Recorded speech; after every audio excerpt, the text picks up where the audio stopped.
continuar y vamos a hablar del siguiente grupo de patologías o de enfermedades que provocan dolor, aquí en concreto dolor neuropático. Vamos a hablar un poquitito de qué es el dolor neuropático, situar cuáles son las causas más frecuentes del dolor neuropático y avanzaros pues cuáles son las nuevas pautas de tratamiento y de fármacos y vías de administración que tenemos en el dolor neuropático. Si recordáis,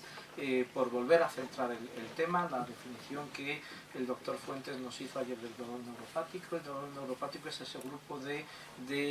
patologías que van a cursar con una lesión del sistema nervioso central y periférico que transmite las vías del dolor, las vías nociceptivas. Esa lesión puede ser una lesión estructural como tal, o en algunos casos incluso sin que haya una lesión palpable o una lesión que se pueda constatar, se produce ese tipo de dolor neuropático que se transmite a través de esas vías nociceptivas que están lesionadas y que, si recordáis, es un poquitito lo mismo que nos presentaba ayer el doctor Fuentes, las características diferentes del dolor nociceptivo con respecto al dolor neuropático. En él tenemos que es un dolor que afecta al sistema nervioso central y periférico, que lo que están alteradas son las vías que transmiten el dolor, y es un componente prácticamente persistente o prácticamente, digamos, ubicuo en todos aquellos procesos de dolor crónico, tanto dolor crónico como causa neoplásica o de origen neoplásico, como aquel que no tiene ese origen neoplásico. En esta diapositiva veis un poquitito cuáles son las causas más frecuentes de dolor neuropático. El dolor neuropático no es un dolor raro, no es un dolor extraño, no es un dolor infrecuente, puesto que afecta prácticamente a un 20-25% de los pacientes que tienen dolor crónico. Si recordáis los datos que dábamos ayer de la encuesta que se había realizado en todos los países de Europa, el Pain Europe del año 2003, el 11% de los pacientes españoles, de la población española,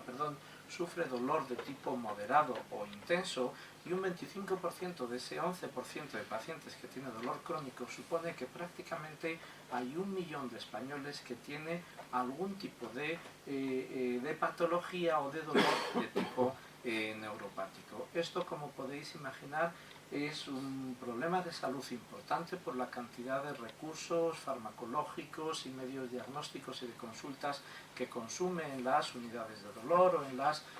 unidades tanto de primaria como de especializada. Y además de eso, estos valores se incrementan en aquellos pacientes, como nos comentará el doctor Leandro a continuación, en los pacientes que tienen cáncer a medida que ese cáncer o que esa neoplasia va avanzando. Como veis en la diapositiva, prácticamente un 60% del dolor neuropático viene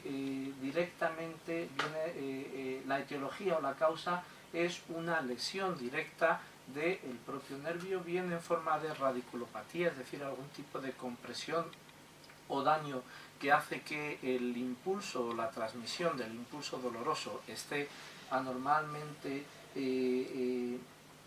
alterada, y de esa manera se percibe ese dolor con las características típicas que vamos a ver a continuación, así como las neuralgias, es decir, problemas infecciosos o metabólicos del propio nervio que queda lesionado y de esa manera sigue manteniendo, perpetuándose el impulso doloroso incluso cuando ha desaparecido la lesión que lo ha generado. Y el ejemplo más típico es la neuralgia posherpética, es el dolor que queda después de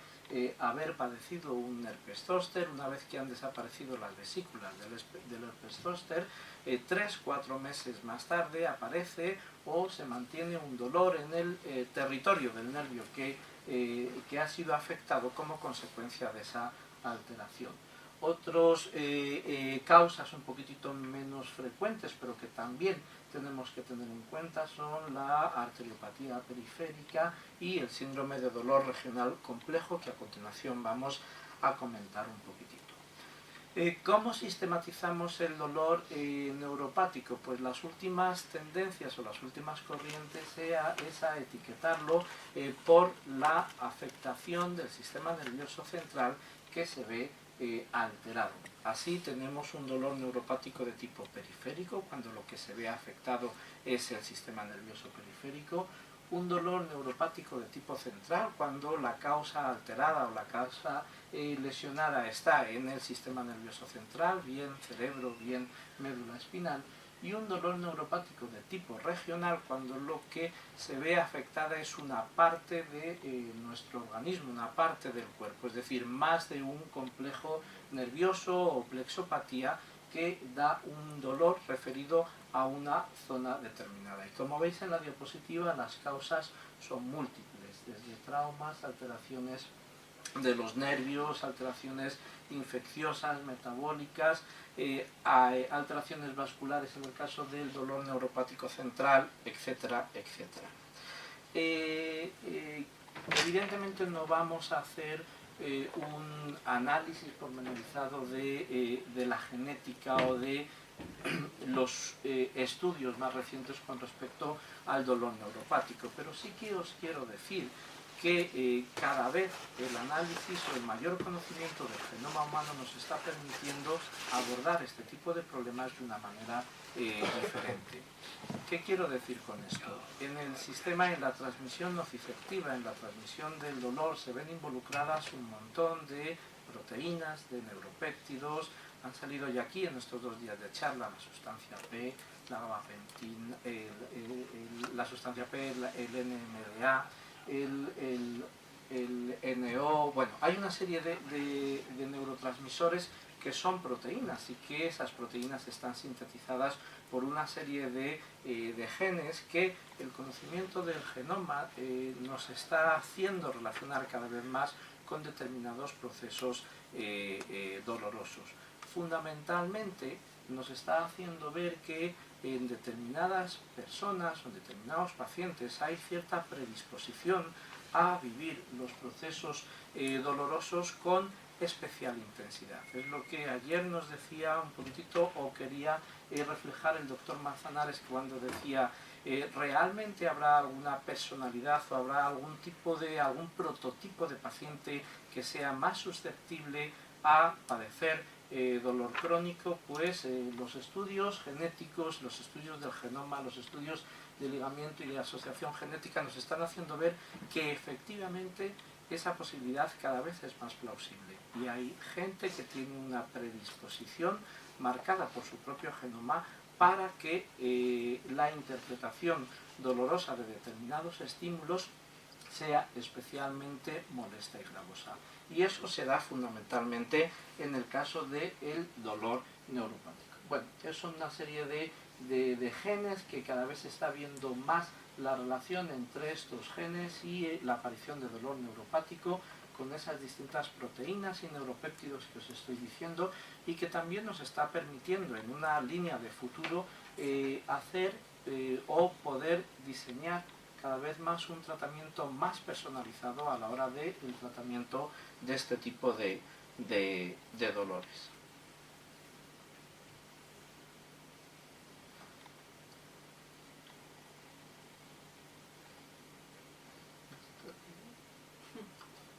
No sé qué nos ha salido aquí. Sí. Va. Brevemente, antes de empezar a hablar del tratamiento, vamos a recordar. En el dolor neuropático, la clínica del dolor neuropático va a estar regida por una serie de síntomas y signos, y es muy importante que nosotros hagamos, como siempre en todo acto médico, una buena anamnesis y una buena exploración física. Va a haber una serie de síntomas y signos que son descritos por el propio paciente y que son independientes del estímulo, y va a haber otra serie de síntomas y signos que el médico, mediante su exploración, va a poder provocar y generar en el paciente. Los síntomas y signos descritos por el paciente son los que veis aquí. El paciente con dolor neuropático, de la etiología que sea, va a tener la mayor parte de las veces un dolor severo, que el paciente nos va a describir como un dolor continuo y con características de quemante, que aparece en un tercio de los pacientes de manera inmediata a la presencia de la lesión, en el caso de que exista, que se va a mantener durante un año, que va a tener una larga duración, en aproximadamente el 35% de los pacientes durante el primer año, y que poco a poco ese dolor va a ir reduciéndose, de manera que después del primer año solo un 20, un 25% de los pacientes va a tener ese tipo de dolor. En el contexto de ese dolor severo de manera continua y quemante, vamos a poder, o el paciente nos va a describir la aparición de crisis paroxísticas lancinantes. ¿Qué es esto? Los pacientes lo describen como un calambre, como un latigazo de dolor, como tengo dolor de manera continua, pero de vez en cuando me aparece una exacerbación de dolor, como si tuviera una corriente que me recorre durante todo el cuerpo. Además de eso, vamos a poder constatar, o el paciente nos va a referir, la aparición de parestesias. Parestesias son, como todos sabéis, la sensación de hormigueo, acorchamiento, tirantez. Son sensaciones un tanto extrañas en la piel, que no son especialmente dolorosas, o que no podemos definir como dolorosas, pero que se refieren como molestas por parte del paciente. Así como la aparición de disestesias, la sensación de tener la zona del cuerpo afectada con una hinchazón, con una tirantez que realmente no se puede constatar desde el punto de vista clínico. Así como una serie de síntomas y signos que vamos a poder provocar mediante nuestra exploración. Vamos a poder provocar y vamos a poder describir en el paciente, o que nos describa lo que se llama la alodinia, es decir, un roce o un mínimo contacto con el paciente en la zona afectada, que no necesariamente es un estímulo doloroso, el paciente lo va a percibir como un dolor. Además, va a haber fenómenos de hiperalgesia, es decir, hacemos o provocamos un estímulo doloroso en el paciente, como puede ser la exploración neurológica, pues un pequeño pinchacito con una aguja, y ese estímulo doloroso que provoca dolor, pero debe de ser un dolor limitado o pequeño, en el caso del paciente con dolor neuropático, le genera un dolor exacerbado, un dolor demasiado exagerado para el estímulo doloroso que está generado. También en muchos casos hay un síndrome doloroso musculofacial, es decir, nosotros palpamos zonas determinadas de su cuerpo y hay aparición de lo que se llaman puntos gatillos, puntos trigger, que desencadenan ese dolor en el área que estamos estimulando, y el signo del TINEL o el signo del neuroma, que yo creo que el caso más conocido es el síndrome del túnel carpiano, cuando hay una compresión del nervio mediano a nivel en su paso por la muñeca en el túnel carpiano, que la compresión o la estimulación del nervio en esa zona va a provocar un dolor en el caso del paciente de tipo neuropático. ¿Por qué es importante diagnosticar y por qué es importante iniciar el tratamiento de este tipo de dolores? Pues porque si no lo hacemos de manera adecuada y no utilizamos los recursos necesarios, ese proceso se va a cronificar con las características que estamos viendo durante estos 2 días de un dolor que se cronifica, alteraciones en el estado de ánimo de la persona, alteraciones en la situación personal y laboral, consumo de recursos, pero además en el caso concreto de los dolores neuropáticos, la aparición de una serie de trastornos tróficos a nivel de la piel, a nivel del vello, a nivel de las uñas, con cambios sudomotores y vasomotores que en algunos casos van a dejar incluso rigideces permanentes o incluso secuelas permanentes con pérdidas de la función motora y sensitiva de los órganos que están afectados, que se ven afectados. La duración de este tipo de dolores es impredecible, pero como os digo, hasta en un 25% de los casos son el contexto o la base del dolor crónico de los pacientes. Un poquitito cómo diagnosticamos este tipo de dolores, con todas esas pruebas diagnósticas que no vamos a entrar, simplemente para que recordáis, hay pruebas de imagen, pruebas de medicina nuclear, neurofisiológicas y de función simpática, y vamos a centrarnos un poquitito en cuál es el tratamiento farmacológico y el tratamiento no farmacológico, el tratamiento más invasivo que se realiza en las unidades de dolor de alto nivel, de nivel 3-4, con respecto a este tipo de dolores. Y a priori lo primero que tenemos que decir es que el tratamiento se ha modificado en poco con respecto a lo que ya conocemos. Hay nuevas moléculas de fármacos, hay nuevas administraciones de fármacos, pero lo importante es aplicar lo que hasta ahora conocíamos, pero aplicarlo de manera adecuada, ¿de acuerdo? En base al tipo de dolor que se esté generando. Con respecto al arsenal farmacológico que tenemos para el tratamiento del dolor, vamos a comentar un poquitito todos, os voy a repasar un poco todos los fármacos para a continuación sugeriros una serie de esquemas o de algoritmos de tratamiento en cada uno de los cuadros más importantes. El tratamiento de ese dolor que hemos dicho que es prácticamente constante, que aparece en un tercio de nuestros pacientes y que no tiene una causa inflamatoria, el paradigma de tratamiento son los opioides débiles y los opioides potentes. Los más utilizados son los que veis ahí. Tramadol era hasta hace relativamente poco tiempo el paradigma del tratamiento del opioide débil que utilizábamos para el tratamiento del dolor neuropático, pero recientemente, bueno, ya no tan recientemente, han aparecido oxicodona y sitapentasol hace aproximadamente 2 años que lo tenemos en el mercado, a las dosis que veis en la diapositiva, como fármacos de base para ese tratamiento constante de causa no inflamatoria. Para tratar ese dolor espontáneo o paroxístico que aparece en el contexto del dolor de tipo constante, hasta ahora lo mejor siguen siendo los antidepresivos tricíclicos. El paradigma es la amitriptilina a dosis de 25 miligramos de inicio y progresivamente ir incrementando hasta conseguir más o menos unas dosis basales de 100-150 miligramos al día durante un mes, y están apareciendo desde hace, o están utilizándose desde hace relativamente poco tiempo, un año, de un año para acá, los inhibidores duales de la recaptación de serotonina y noradrenalina. Duloxetina, venlafaxina se están utilizando cada vez más con buenos resultados, sobre todo en el componente de ese dolor paroxístico del dolor neuropático. Para el dolor espontáneo punzante, fundamental o muy característico en la neuralgia del trigémino, los anticonvulsivantes, carbamazepina, gabapentina y pregabalina son los fármacos de primera elección que deberíamos de utilizar para el tratamiento de ese componente del dolor. Si lo que predomina son los espasmos musculares, el tratamiento con baclofen es lo que mejor responde a esa sintomatología. Y en el caso de dolor local, alodinia, con respecto a relacionado con una lesión nerviosa, la aparición de fórmulas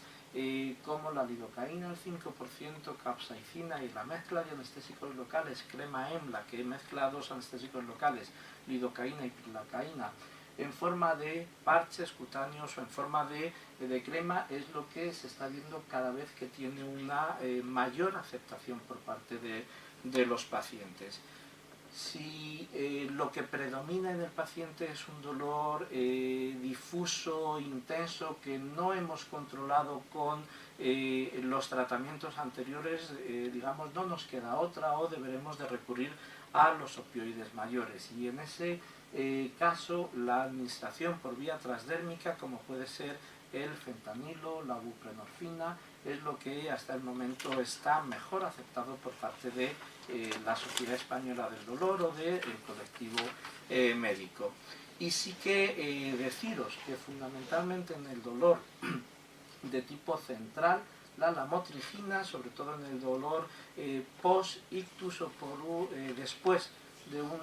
accidente cerebrovascular, la lamotrigina se ha visto que tiene eficacia en el tratamiento.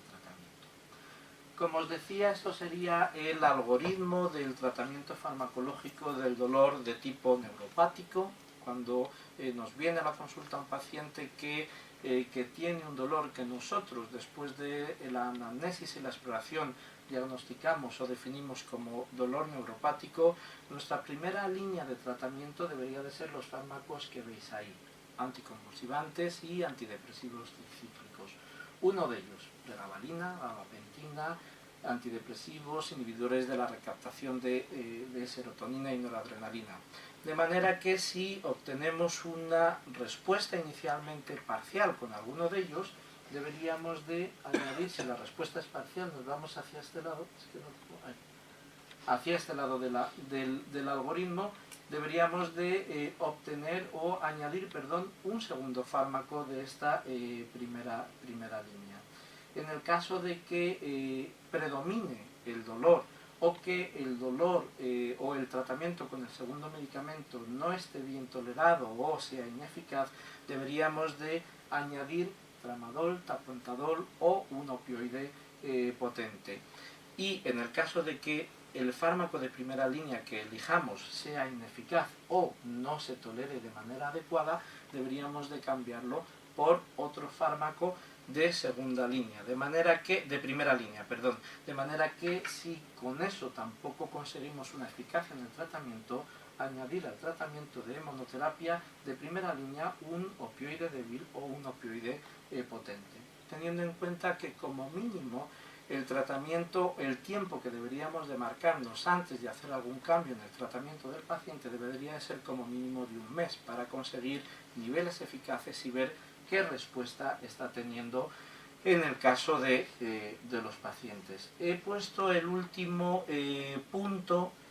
digamos, como cuál debería de ser el momento en el que el paciente debería de ser derivado a una unidad de dolor más especializada o, digamos, un especialista que trate de una manera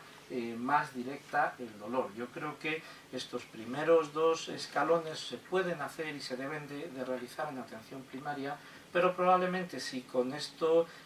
esquema de tratamiento seguimos teniendo un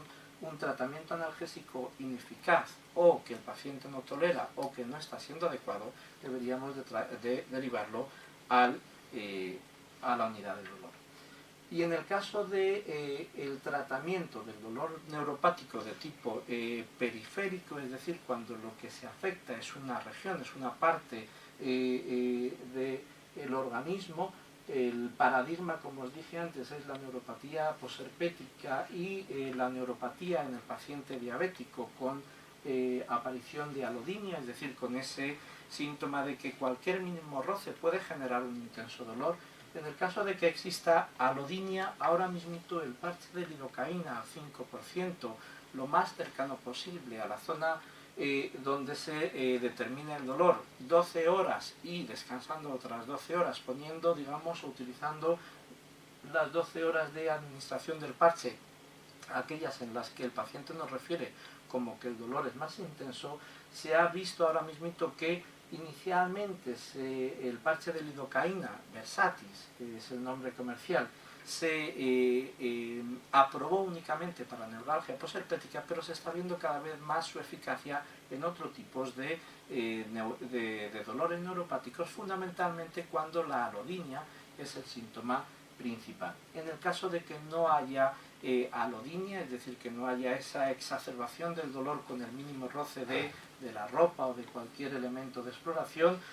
la base de nuestro tratamiento es la misma que anteriormente, los antidepresivos tricíclicos, los inhibidores de la recaptación de serotonina o los anticomiciales, o incluso la utilización de ellos con terapia combinada con opioides y tramadol. Me he permitido la osadía, digamos, de hacer un algoritmo en cada uno de los elementos, en cada uno de los grupos nosológicos más característicos del dolor neuropático, teniendo en cuenta que, bueno, pues hay una cierta diferencia o diferentes modalidades en el tratamiento en cada uno de ellos, y sobre todo basados todos ellos en los dos algoritmos centrales o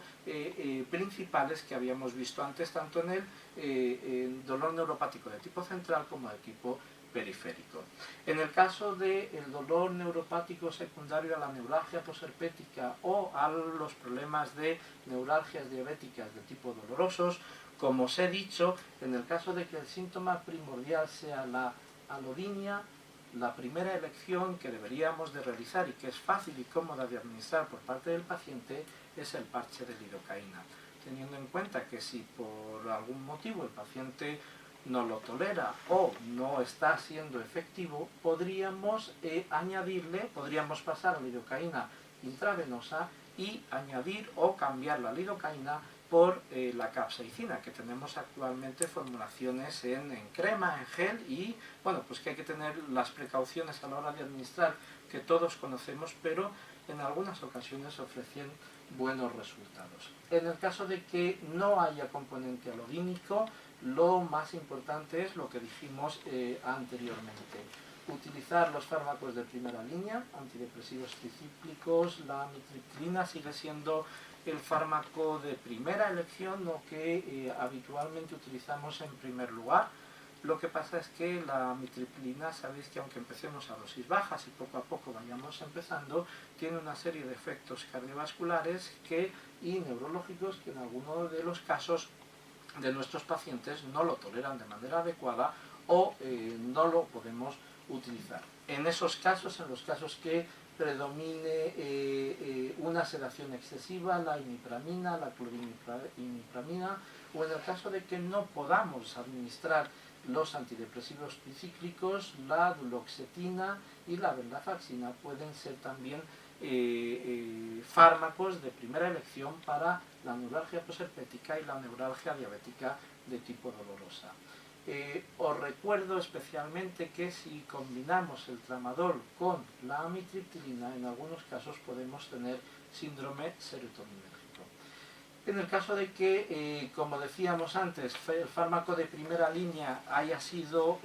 no eficaz o ineficaz de manera parcial, podemos, o que estén contraindicados los antidepresivos tricíclicos, podemos utilizar o debemos de pasar a los fármacos anticomerciales, ¿de acuerdo? De los cuales los dos que más utilizamos y que más conocemos todos son la gabapentina, el Neurontin y la pregabalina lírica. Deciros que gabapentina es más segura desde el punto de vista cardiovascular y tiene menos efectos secundarios, aunque es menos efectiva como terapia analgésica habitualmente en el tratamiento del dolor neuropático, y por contra la pregabalina es más efectiva, pero tiene más problemas de administración. Habitualmente los pacientes, sobre todo los pacientes con más edad, lo toleran peor porque tienen síntomas de confusión y sequedad de boca, que hace muchas veces que no tengan una buena adherencia al tratamiento con estos fármacos. En el caso de que no funcionara así, los fármacos de tercera línea serían los que veis ahí, topiramato, carbamazepina, pero ya tenemos mucha menos evidencia científica de la utilización de ellos. Y siempre complementario a esas molestias, a ese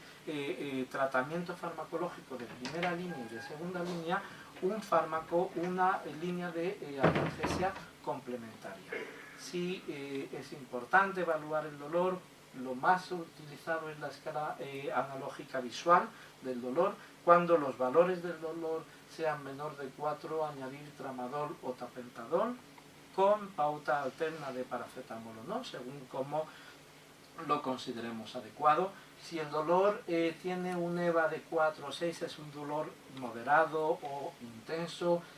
las dosis de tramadol y tapentadol deben de ser un poquitito mayores, y en el caso de que los scores de dolor sean mayor a 6, es decir, estemos ante un dolor crónico de tipo intenso, los opioides mayores son los que deben de ser la base de nuestro tratamiento analgésico complementario. En el caso de la neuralgia del trigémino, que bueno, pues todos conocéis, todos recordamos la clínica que genera esas crisis lancinantes tan intensas y molestas para el paciente, que en algunos casos han inducido intentos autolíticos por no poder soportar el dolor.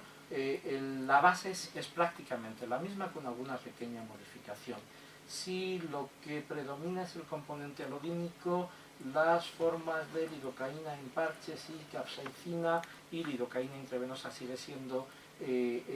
la primera línea de tratamiento. pero en el caso de que no haya componente alodínico o que coexista con el componente alodínico, el fármaco de primera elección, como todos sabéis, es la carbamazepina. Y en el caso de que no se tolere bien, la oscarbazepina, teniendo en cuenta que siempre debemos de tener un tratamiento analgésico complementario con prácticamente los mismos fármacos que decíamos en ocasiones anteriores.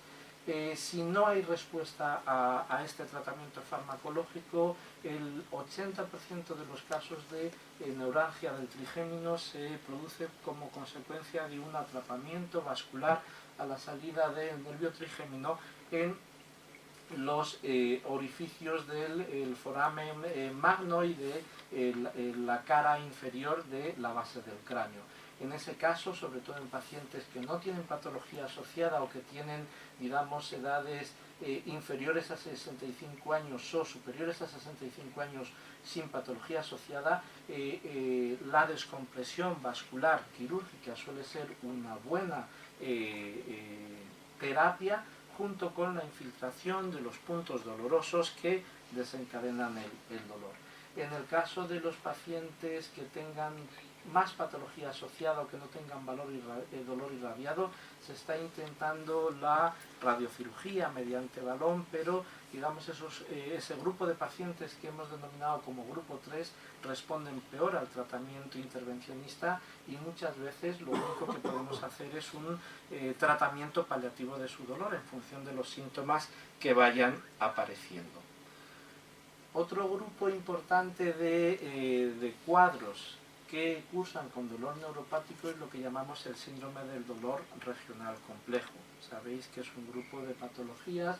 con lesión nerviosa o sin lesión nerviosa, en la que lo que aparece es una zona del cuerpo que se ve afectada, habitualmente coincidiendo con que en esa zona del cuerpo, bien sea miembro superior o miembro inferior, a que en esa zona habitualmente ha habido algún tipo de traumatismo o lesión menor, en la que una vez ha pasado esa lesión el dolor se ha perpetuado, o en el caso de las causalgias, como se denominaban antiguamente, ahora están todas englobadas dentro de la terminología síndrome de dolor regional complejo tipo 2, sin que ni siquiera hayan existido estos elementos desencadenantes del dolor. Pues bien, en el tratamiento de este tipo de cuadros, el algoritmo sería el tratamiento farmacológico, pero como veis ya incluimos dos tratamientos completamente diferentes y que son parte súper importante o que son pilares importantes en el tratamiento